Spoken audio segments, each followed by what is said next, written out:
Dear parents, welcome back. I hope you've watched my previous videos and found them very informative.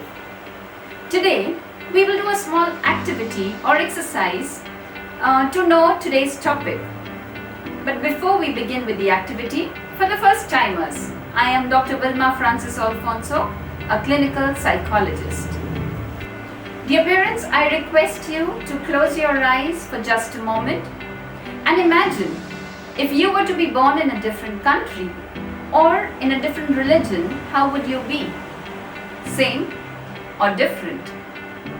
Well, you can pause the video and continue later. I'm sure your answer would be a different person. Well, that explains our today's topic in a gist. Nature versus nurture. Nature means the genetic endowment that one receives from their biological parents at the time of conception, basically the DNA or the genes. Whereas on the other hand, nurture contributes to the environmental factors like family, which is also subject to the ever-changing neighborhood, culture, ethnicity, etc. For quite many years, it was in controversy whether hereditary played an important role in the developmental process or the environment.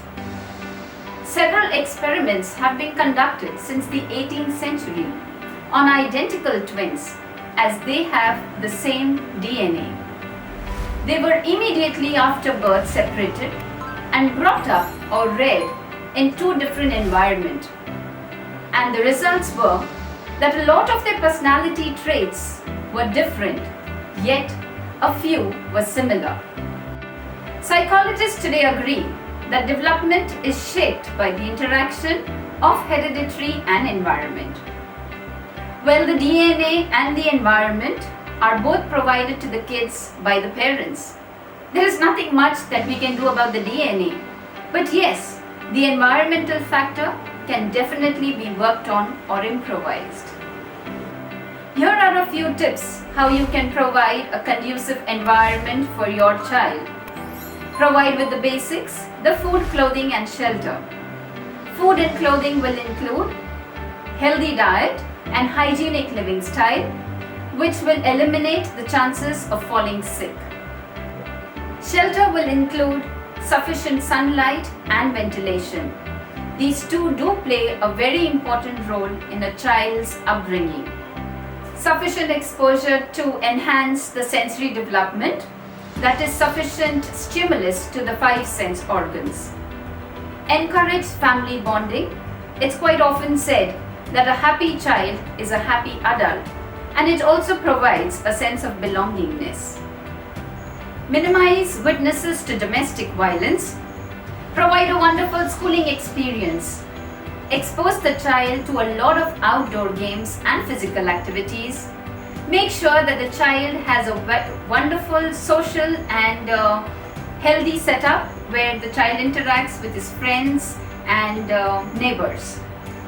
As parents, do concentrate on the feeling of safety and security of your child, not only psychologically but also from the physical hazards. A very careful watch on the screen content. Provide them with a sound socioeconomic status and a rich environmental culture. All the mentioned points may sound extremely simple, but trust me, dear parents, each point may prove to be very challenging. So I hope in today's video, you've gained an insight on the importance of the environment. Before I conclude, a gentle reminder to click the like button, subscribe and share. You can also follow me on Instagram and Facebook page. You can log on to my website to book a counseling session or to get further details. Thank you, bye-bye, and have a lovely day ahead.